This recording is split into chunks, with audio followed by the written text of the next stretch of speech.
या ऐसी जगह पर जहां सफाई का ध्यान नहीं रखा गया है।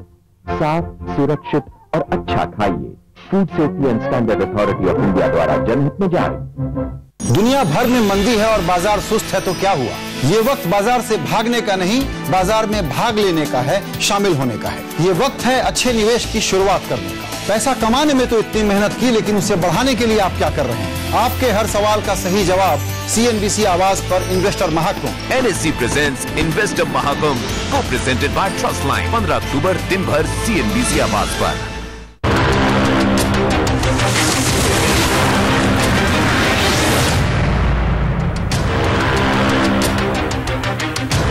Welcome back. इन्वेस्टर महाकुंभ में आप देख रहे हैं वो घंटा जिसमें हम आपको बता रहे हैं टैक्स बचाने के कुछ ऐसे रास्ते जिसके बारे में आप बहुत कम जानते हैं।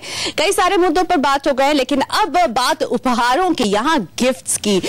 लखोटिया जी के गिफ्ट्स के आदान प्रदान से भी टैक्स बचता है। मैंने कई लोगों को सुना है, मैंने उन्हें गिफ्ट दे दूंगा तो मेरा इतना टैक्स बच जाएगा, मैं अपने फैमिली में इस मेंबर को गिफ्ट दे दूंगा तो इतना टैक्स बच जाएगा।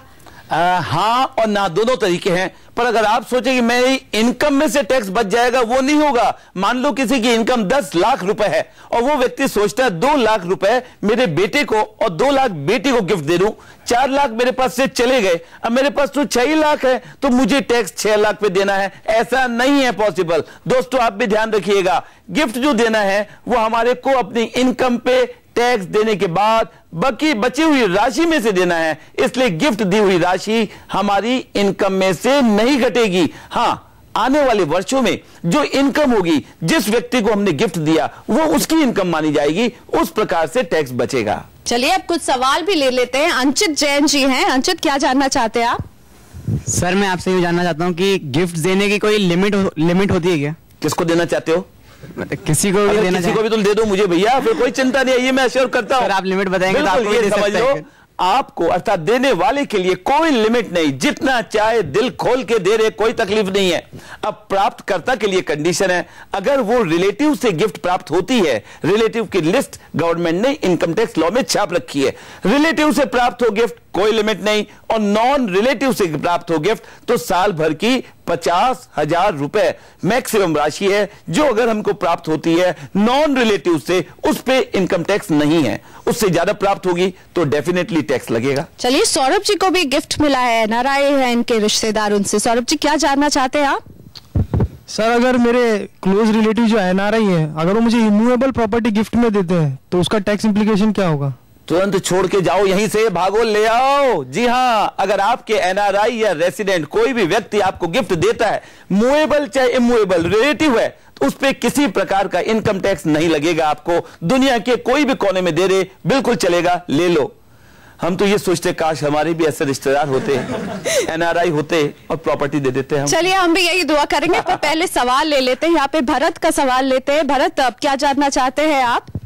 सर मैं आपसे जानना चाहूंगा कि अगर सगाई के बाद फियोंसी से कोई गिफ्ट रिसीव होता है तो वो एग्जेम्प्ट होगा या टैक्सेबल होगा? वाह भैया वाह, फिल्मी स्टोरी बता रहे हो।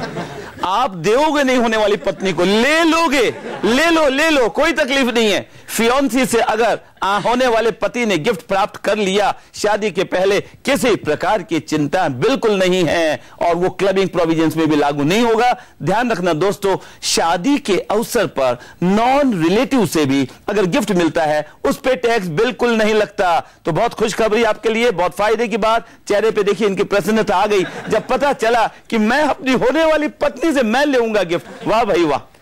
चलिए इसी के साथ हम और भी बात करेंगे, और भी टैक्स सेविंग टिप्स आपको देंगे, लेकिन अभी वक्त हो गया है ब्रेक का। महाकुंभ कॉन्टेस्ट में छठे घंटे का विजेता बताने का। हमने आपसे पूछा था कि म्यूचुअल फंड में NAV का मतलब क्या होता है, और सही जवाब है नेट एसेट वैल्यू, और सही जवाब देने वाले भाग्यशाली विजेता है नई दिल्ली से देवेश पाठक। देवेश जी, आपको बहुत बहुत बधाई। आपको मिलेंगे 75,000 रुपए के सोने के सिक्के।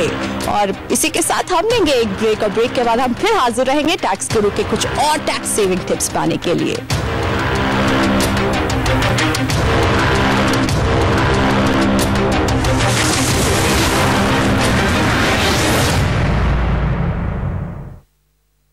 जेट एयरवेज, जहां पे हम लोगों ने देखा है कि the stock has lost close to about 70-75% in the last 1 year. करीब 1 साल पहले इसका कोटेशन करीब 925-950 के आसपास था और अभी हम लोग देख रहे हैं कि करीब 245 के आसपास आ चुका है। Again, we expect that the load factor, although will hold constant at these levels, but the margins will expand क्योंकि जो fares हैं वो काफी बढ़ चुके हैं लास्ट 3-4 हफ्तों में, and over the next 3-4 months, which is the busy season, we expect the fares to hold on at those higher levels, and at the same time we expect the oil prices to correct further from here, which again will add to the margins of jet. Again, looking at about 37 rupees EPS or possibly more in FY13, I think this stock is going extremely cheap at about 245, and we expect a price target of about 420-430. देखो भाई, EMIs have gone up, school fees have gone up, credit card bills are always up. तो beat diesel लेना तो बनता ही था. Thank God, fuel expenses are going down.